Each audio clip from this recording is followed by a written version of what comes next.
All right, good evening, nerds around the world. Welcome to episode 165 of the Nerds United as One podcast. I'm your host, Paul English, and I do have a bit of a new viewpoint because I just got a new setup, so hopefully it's not too distracting. But we are back, and we have another fantastic show for you.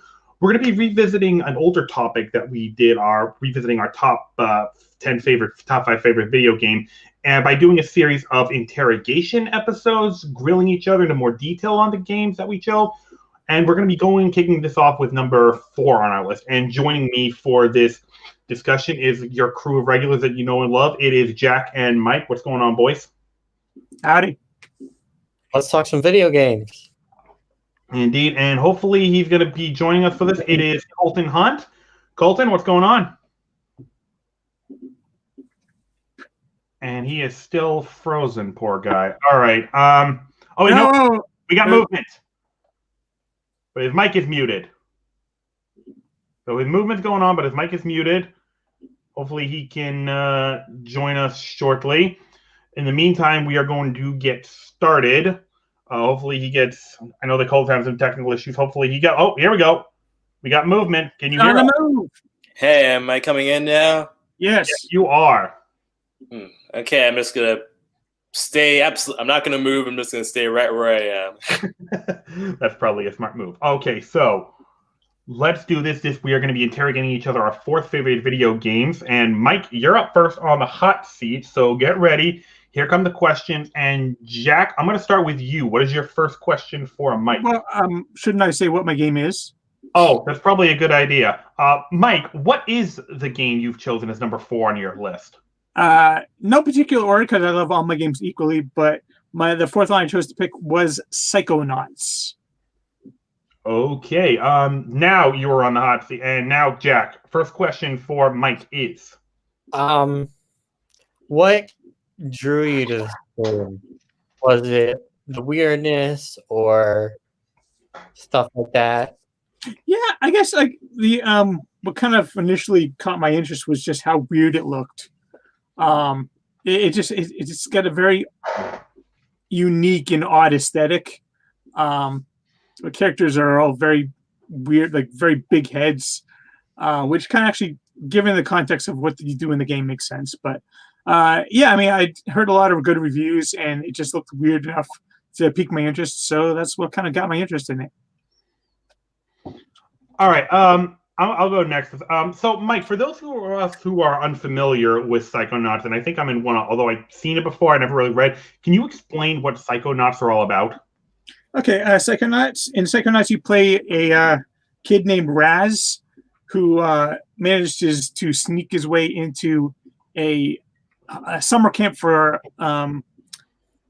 psychics, for like psychic kids, and it's kind of quasi-run by a group of psychic secret agents called Psychonauts, and his goal is to try and get into the Psychonauts, but he's a kid and it's a summer camp. And also he snuck in there, so they've called his parents, and his parents are coming to get him, so he's got to figure out how to stay and become a Psychonaut all before his parents arrive.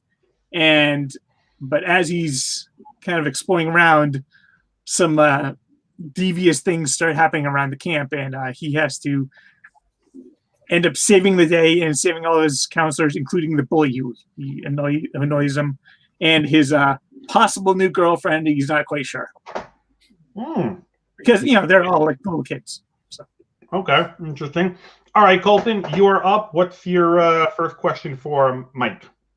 All right, my first question is an easy one. It's what's your favorite level of the game? I mean, the levels are really the strong point of this game because they're just so imaginative and weird and crazy. I would say probably my favorite one is sorry, my cat's banging on the door. Stop it. Is when you have to infiltrate the mind of a giant mutated lungfish, and basically when you go into the different people's minds, each of their minds is a different kind of style, different type of level. And in this one, since it's a town of lungfish, you are a person. So it's basically like kind of a Godzilla type creature, and you're just like wandering around, and you have all these little figures, all those little tiny lungfish walking around, going, "Ah, it's Goggalore!" Ah! And yeah, you can climb up the buildings, and every now and then you let out a roar. Godzilla. It is so much fun, and you get to bounce on blimps. Very, very fun. All right. Jack, do you have another question for Mike? Yeah. What's your least favorite level?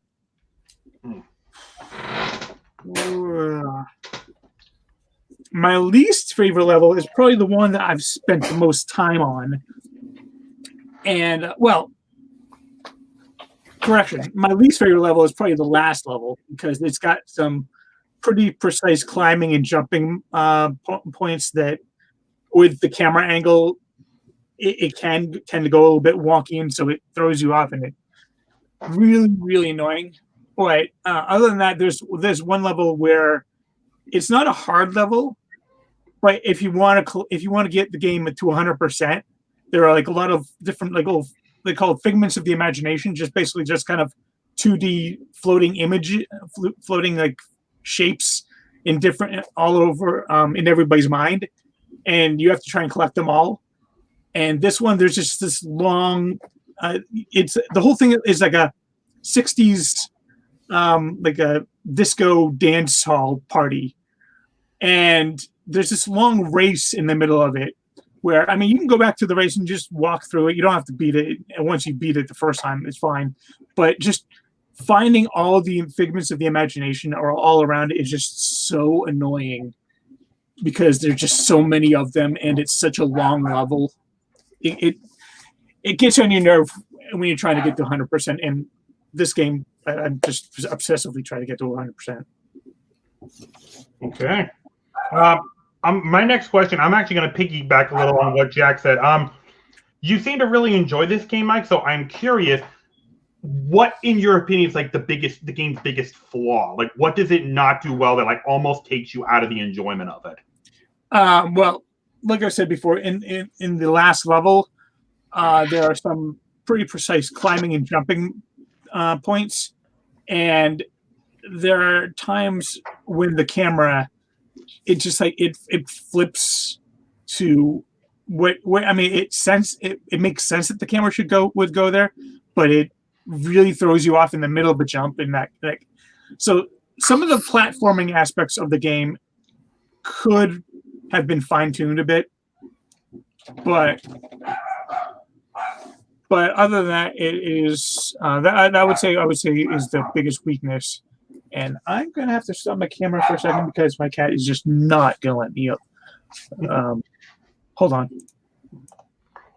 Well, that almost reminds me of like the Sonic Adventure games. As much as I love those games, the camera angles, the way it would just shift on you, would just like piss me off to no one. Like, shoot. All right. So when he comes back, I can hear you. Hold on. Oh, okay. Colton, do you have another question for Mike? Yeah. So, okay, I know since this is a game about sidekicks, there's I'm assuming a wide variety of abilities you can use in the game. And what would you say is your favorite power to use in it?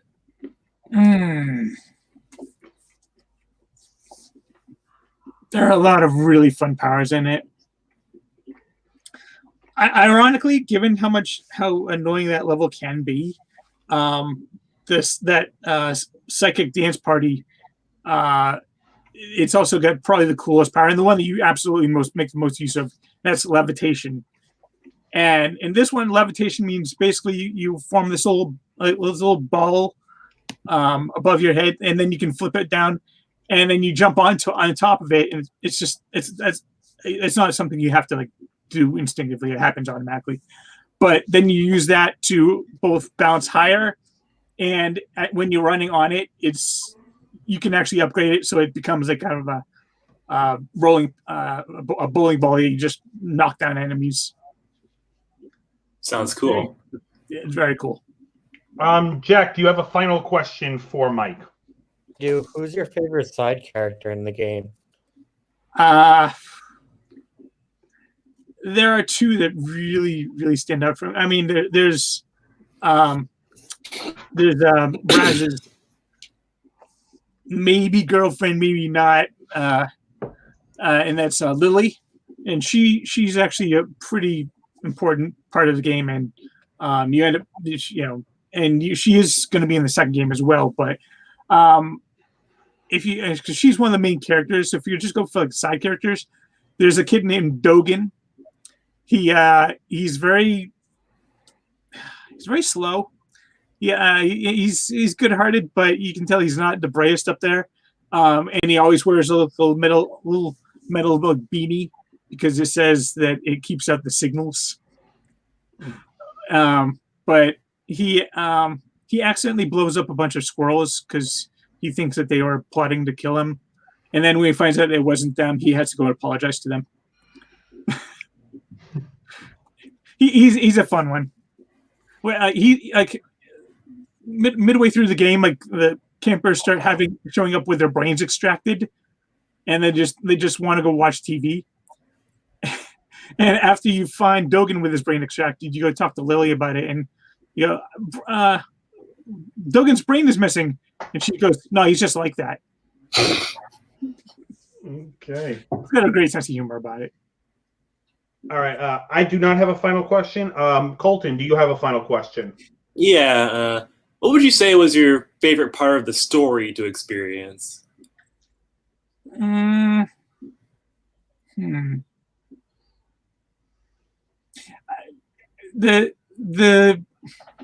truth about the giant lungfish is actually pretty fun. What the lungfish's actual name is. It comes out of nowhere, and it's a very entertaining little surprise. And there is a post-credit sequence that's also it sticks with the sense of humor, so it's a very fun one to watch. Cool. All right, Mike, you are off the hot seat, and Colton, you are up next. So your game is Dragon Ball Z Budokai 3. Correct. Is that correct? Yes. All right, Mike, I'm going to let you go first with him. What is your first question for Colton? All right. There are a lot of Dragon Ball Z fighting games. Mm-hmm. What makes this one so special to you? I think what makes this one special to me is that, well, for one, it was the perfection of the original Budokai series, I think, over the first three games. But I also loved how, its presentation is just spectacular. Like every special move, all the combat, it just feels so balanced and just awesome to experience and what have you. Whereas, like, while I love the Tenkaichi series, I felt like the arena format could kind of make the fights drag somewhat, and like the way the battles, like they added like more and more stuff to the fights, could sometimes come at the expense of it actually being, an actual fighting game and what have you. And I also loved how this game, perfected things such as ultimate moves, how they would, how either you or the other player could win them out, and beam struggles and Dragon Rush mode. It just it really felt like you were actually playing the show, Cool. All right. So my first question, I'll go now. My first question, Colton, is I've watched a couple reviews on the most recent Dragon Ball game, which is Dragon Ball Fighters, and some things that a lot of people say the complaints they had about the earlier games was how huge the rosters could be in like the Budokai and Xenoverse game, where you could have like over 100 characters, and which led to the fighting moves being kind of generic rather than each character having their own unique fighting style. Would you say that's a fair criticism of Budokai 3, or do you think those reviews are off? I can understand that. Like the characters do all kind of. There's no like explicit downside to choosing certain characters. What have you, like compared to how in the Tenkaichi series they make characters that should be weak, or what have you. Whereas in Budokai 3, Hercule, he's more than capable of fighting against anyone, no matter who it is. But at the same time, like I said, it didn't come at the expense of the game at the time, though, because it was still highly entertaining to play as anyone you could think of, so to speak. And there were certain characters that had more. There was still a variety of moves and ways you can play as the characters that kept them from feeling too samey. I will admit the guy is they do all play the same to an extent, but not so much that you could literally play as anyone and it would be the same experience every time. Okay, we're gonna. Jack, what is your first question for Colton? Who's your favorite person to play as? Okay, this is gonna be an extremely cliched response, but Goku. I love all of his moves. Like his moves are classics. The Kamehameha, the Dragon Fist, the Spirit Bomb. They're all so fun to experience. And I always love just powering him up through all of his transformations one at a time. And he has probably my second favorite move in the entire game when the Super Dragon Fist, when he's like, mainly because of how unexpected it was for me when I played it, because I had never seen that move before. When he summons the Spirit Bomb, then suddenly he's like, the Spirit Bomb's fading, and then he absorbs the Spirit Bomb into him, and he's like, Dragon Fist! Damn! That sounds like how he obtained Ultra Instinct in Dragon Ball Super for the first time. Yeah, I never saw Super, but I have heard about that from watching Team 4 Stars and videos regarding it. It picks up once you get to the third story arc. All right, Mike, do you have another question for Colton? Yeah. Flip side of Jax, is there a character that you really don't like playing? I guess if there was a character that you would have to literally pay me to play as, it would be Oob. Ironically enough, he actually he's probably one of the more unique characters in the game, as he doesn't have that many moves to his disposal and is kind of plays more like you would expect him to play as, but that's also kind of boring at the same time too. There's not a whole lot to him. Like even Videl has more variety to her and whatnot. Whereas Oob, he's just, there because he was in the final story arc. I'm sure someone could make for a good challenge if you were like going for a challenge run or something like that against other players or something. But I could really take or leave him in the roster. Fair enough. All right. So my question is going to be my next question is going to be a bit of a two-parter. The first one kind of quick. Second one will be a little bit longer. When did this game come out? Let me check. Yeah. No.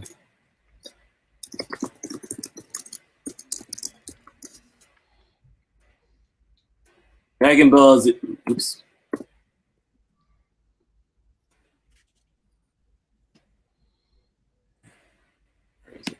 Aha! It came out in 2004. Okay. All right. So my second part of this may not be a moot point, but I'm aware that in other Dragon Ball Z games, like the Xenoverse games, they're constantly updated to reflect the new changes in the story going on. So even though, let's say, Xenoverse 2 probably came out 2014, 2015, they keep updating it so you can see Goku go Super Saiyan God or Super Saiyan Blue like he did in Super, even though that did not exist. Is Budokai 3 similar to that, or is it once it's out, it's just that's it, there's no updates to it? At the time, back when it came out, that was pretty much the case. Once it came out, that was it. Though I do know there was there was one updated re-release, I think for the PlayStation 3. I never got to it, but I know that it was mostly just a effects update. A graphics update / also removing all the plagiarized music. Long story.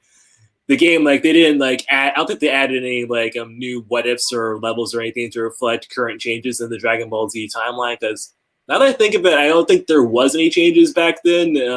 Super wasn't a thing, or Battle Gods or anything like that. They hadn't happened yet when the re-release came out. Okay. All right. Jack, do you have another question for Colton? Do you have a favorite level in the game?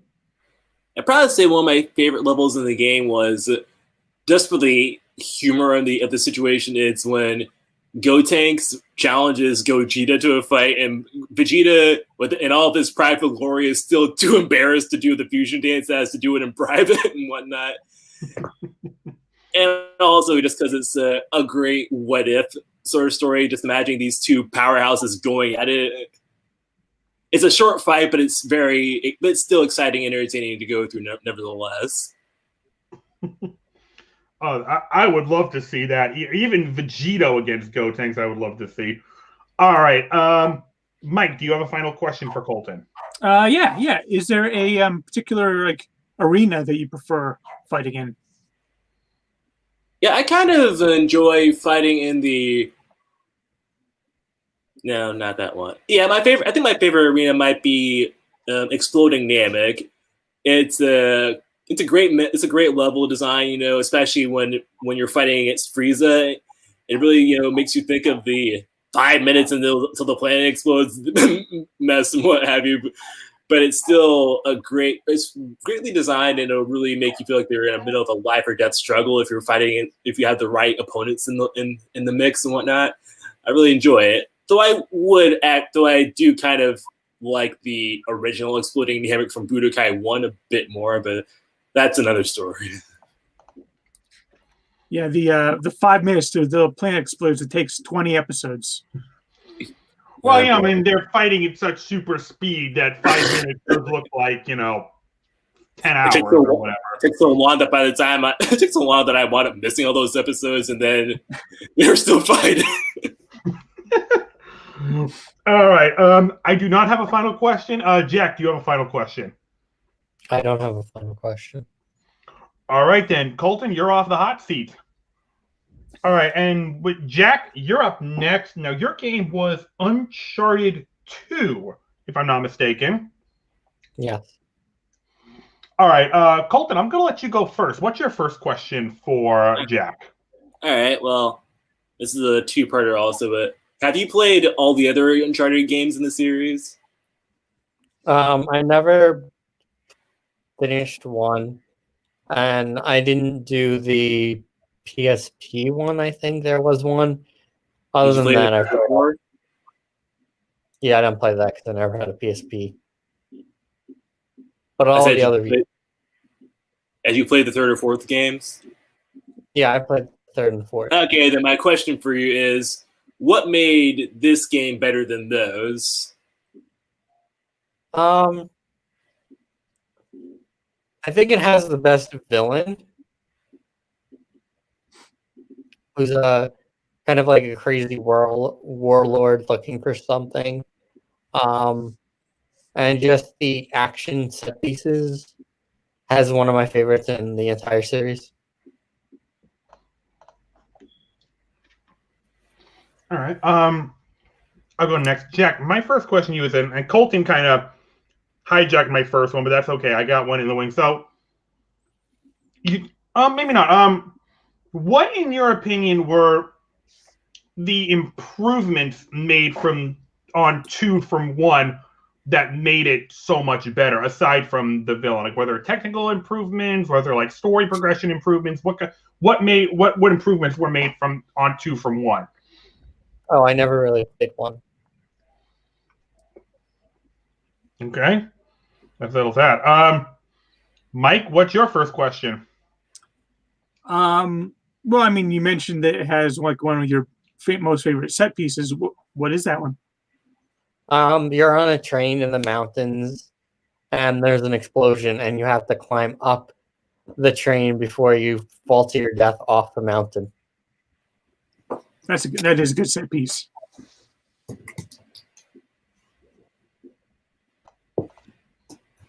Colton, what's your second question for Jack? Okay. Well, questions were just asked, just in case I asked the same thing. Oh, I just asked what his favorite set piece it was. Okay. Then my question is, this might be the same thing actually, but what would you say was your favorite level in the game?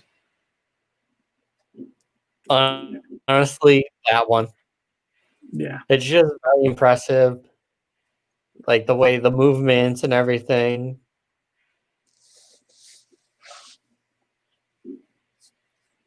Okay, since you already asked that, I'll ask a different question then for my second. All right. So we all know that one of the best things about Uncharted is Nathan Drake's one-liners every time something just goes wrong for him. So I would say, what would you say was the funniest thing to happen to Drake in the game? I like the part when Chloe flirts with him and she asks, "Is that a knife in your pocket, or are you just happy to see me?" Class. All right. So I guess then, so if you haven't played it 1, but you had said you played 3, so I guess my question is, I played 3 and 4. all right. What were some, like, I guess this is more of an Uncharted 3 question, but I mean, what were some things that Uncharted 3 differently that you felt made it weaker than the second one? I didn't think the story and the villain were as tight or as interesting.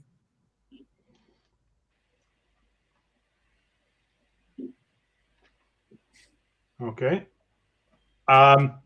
Mike, do you have a second question? Not off the top of my head, but come back to me after you. Okay. Colton, do you have a final question for Jack? Was there any levels that you were not all that big on in the game?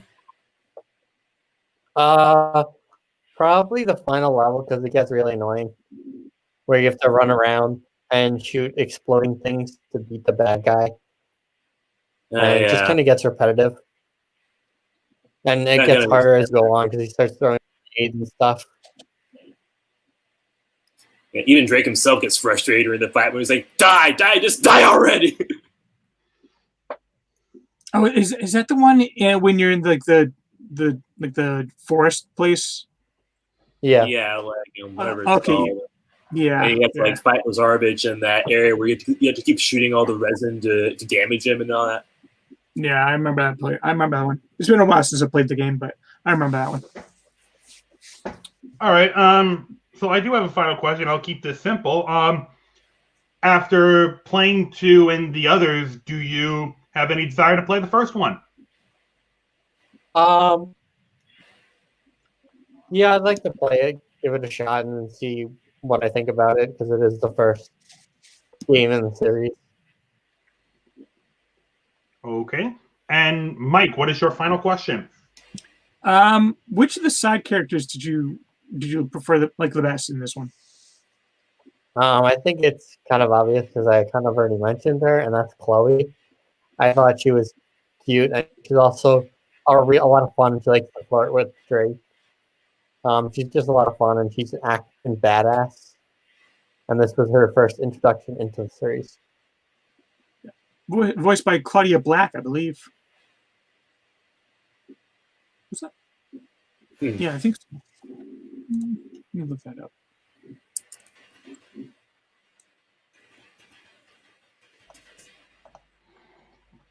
All right, Jack. So you're off the hot seat. You're done, and I guess I'm up. So my number 4 pick on my list is Obsidian's The Outer Worlds. A relatively new game, only came out in 2019, but made a huge impact on me. So Jack, I'll come to you first. What is your first question? What really interests you about the story? What interests me about it? Yeah. Okay. Really, just the intrigue of the mystery of.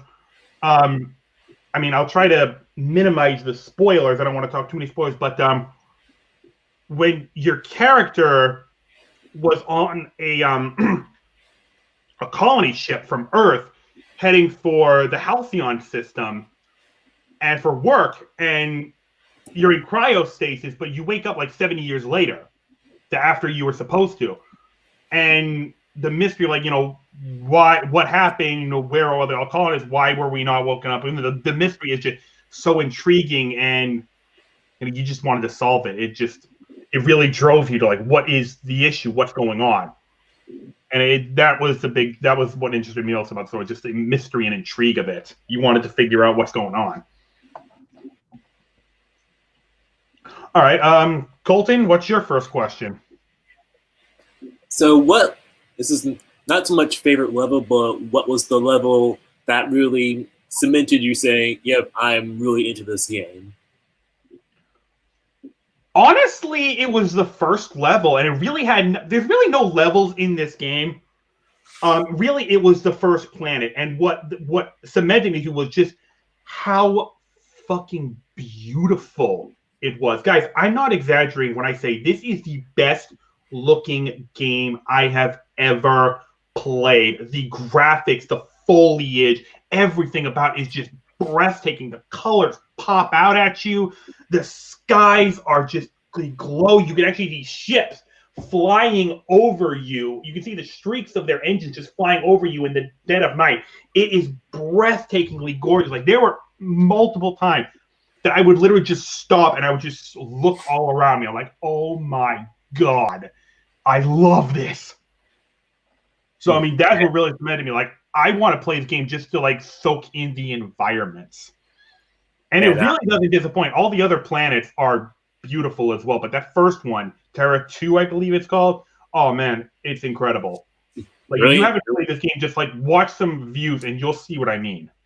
You're piquing my interest now. Maybe I'll pick up the game and take a look. I encourage you to. All right, Mike, what's your first question? I have played the game, and it is very, very fun as well. It's also very funny. It's got a nice little kind of a backhanded sense of humor to it. What's like some of your what are your favorite like comedic moments in it? Okay. So one of the things I love about this game is and I'm doing this on my second playthrough. I'm playing a stupid character. Like, you have the option to just make your character like dumb as a rock, but I'm maxing out my character's charisma. And they include, and what I love about the game is that they include like dumb dialogue options. So I think my favorite moment was actually these dumb charisma ants, these dumb dialogue options are hilarious, absolutely hilarious. And I think my favorite one is when you're on the Groundbreaker and you're talking to someone because you need her help to get access to the planet Roseway, and she's talking about how one of the Groundbreaker's communications officers intercepted a message from that planet. The thing is, it's supposed to be abandoned, and the dumb dialogue you can say is, "Oh no, a ghost message!" And she realizes how you're stupid. Like, and she can just go, "Aren't you precious?" I almost fell out of my chair laughing. It was awesome. So yes, the dumb dialogue options are what make the game so hilarious. And there's actually, I won't spoil it, but there's actually a secret ending if you play a dumb character. I won't spoil it, but it is like, it's just funny as hell. So yeah, the dumb dialogue, that's what's funny about the game. Cool. All right, Jack, did you have another question? Do you have a favorite side character? Yes, I do. And this is really one of the game's, I don't know if I'm going to answer any of your questions of it, but I think that's one of the game's few weaknesses is the side characters. Most of them, there's 6 side characters you get, and while they have good stories and you kind of care about them, none of them were really that interesting to me. I never really truly cared about any of them except for Parvati, and she's like the first companion you can get. I really cared about this character. I cared about her story. I cared about what she was going through. I really liked this character, and which made me kind of frustrated when I learned later that she's a lesbian and that because she wants to bang the Groundbreaker captain. I'm like, no, I want to bang her. Fuck. I wanted to have a relationship. I wanted to have a romantic relationship with this character, and I couldn't. Damn it. No. So yeah, I really cared about Parvati. She was my favorite companion. But then you help her out, and she's like such a precious character. Oh, she's adorable. I love her so much.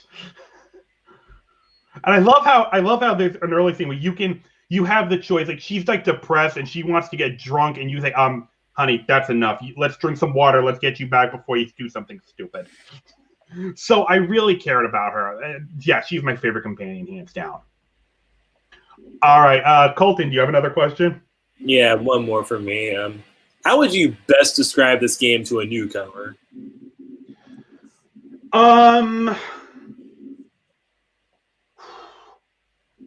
Think Fallout meets 60s sci-fi.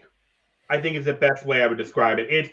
It really wears that Fallout vibe. So if you play like the earlier Fallout games, like 2 or 3, it's very similar to that. And then it has this like cheesy 60s sci-fi element to it that is very entertaining. Interesting. So if you like any of those type of games, if you like the RPGs of Fallout, or if you like 60s sci-fi like Lost in Space or Star Trek, or the original Star Trek, I think you'll like the Outer Worlds. Mike, do you have another question? Yeah. There are number of different enemies that you can fight in the game. Is there a particular one that you really have trouble with?